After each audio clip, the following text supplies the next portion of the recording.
លទ្ធផលថ្ងៃនេះអាចវិតម្លៃខ្ពស់អំពីការខិតខំអនុវត្តបំពេញទូនាទីភារកិច្ចរបស់មន្ត្រីនគរបាលយើងប្រសាសន៍របស់លោកឧត្តមសេនីយ៍ទូហេងវិធីស្នងការនគរបាលខេត្តកំពង់ចាមថ្លែងក្នុងកិច្ចប្រជុំបូកសរុបសភាពការលទ្ធផលកិច្ចប្រតិបត្តិការរក្សាសន្តិសុខសង្គមការងារនគរបាលសហគមន៍ប្រចាំខែកញ្ញាលទ្ធផលប្រចាំ9ខែលទ្ធផលនៃពិធីកាន់បិណ្ឌភ្ជុំបិណ្ឌនិងលើកទិសដៅអនុវត្តការងារបន្តដែលប្រព្រឹត្តទៅនៅព្រឹកថ្ងៃពុធទី24ខែកញ្ញាឆ្នាំ2025នៅសាលប្រជុំនៃស្នងការដ្ឋាននគរបាលខេត្តកំពង់ចាម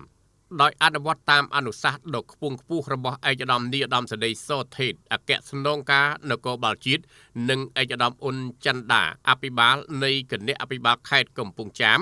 លោកឧត្តមសេនីយ៍ទូហេងវុធីស្នងការនគរបាលខេត្តកំពង់ចាមបានដឹកនាំកិច្ចប្រជុំបូកសរុបលទ្ធផលការងារនិងលើកទិសដៅបន្តតាមរបៀបវិរៈដូចខាងក្រោម1លើកយកបទពិសោធន៍ការអនុវត្តការងារប្រចាំខែប្រចាំ9ខែនិងទិសដៅបន្ត2លទ្ធផលកិច្ចការពារក្នុងពិធីបុណ្យកាន់បិណ្ឌភ្ជុំបិណ្ឌ3លទ្ធផលនៃកិច្ចអនុវត្តវិធានការការងារជំនាញលើគ្រប់បទល្មើសដូចជាការងារព្រហ្មទណ្ឌគ្រឿងញៀនជួញដូរមនុស្សចរាចរណ៍ផ្លូវគោកនិងបទល្មើសសេដ្ឋកិច្ច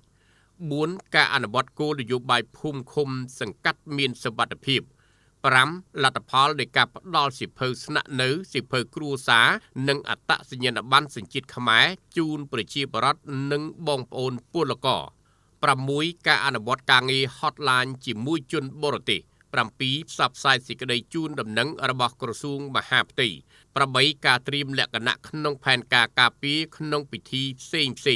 9បន្តពង្រឹងការគោរពវិន័យកងកម្លាំងនគរបាលជាតិនិងកត្តាសាមគ្គីភាពផ្ទៃក្នុង